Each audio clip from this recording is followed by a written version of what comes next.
আসসালামু আলাইকুম। এই হচ্ছে আমাদের কোয়েল পাখির প্রায় ১০০ বাচ্চা। আজকে ৫ দিন বয়স। বাচ্চাগুলা সবগুলা বাচ্চাই খুব সুস্থ সবল আলহামদুলিল্লাহ।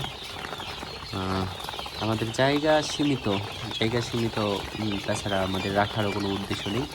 ওইজন্যে আমরা বাচ্চাগুলা সেল করতে যাচ্ছি প্রথম।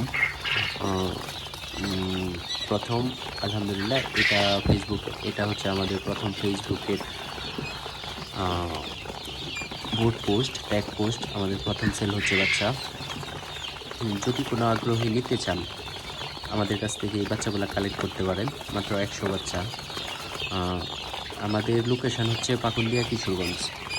তা আমিও ভাবতেছি যদি পাকুন্দিয়া, কিশোরগঞ্জের মধ্যে হয়, আমার ফোন নাম্বার থাকবে এবং বাচ্চাগুলা রাখতে গেলে সমস্ত যে উনি যদি নতুন সেটআপেরও হয়, তা আমি যেন পরামর্শগুলো দিতে পারি। ইনশাআল্লাহ ওইভাবে দিলে ঠিকমতো বাচ্চা আর যারা কোয়েল পাখি লালন পালন করে তারা অবশ্যই বুঝে, যারা পশু পাখি পালন করে তারা অবশ্যই বুঝে যে আ কেমন যত্ন নিতে হয়।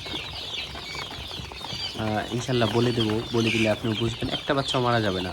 অনেকেই বলে হ্যাঁ, এগুলা একটা বাচ্চাও টিকবে না। যদি খালি আপনার একটু অযত্ন হয় না, তাইলে টিকবে না। আবার এইটুকুও বলা যায় যে একটা বাচ্চাও মরবে না যদি খালি আপনার একটু সুস্থ ঠিকঠাকভাবে রাখতে পারেন, তবে একটা বাচ্চাও মরবে না।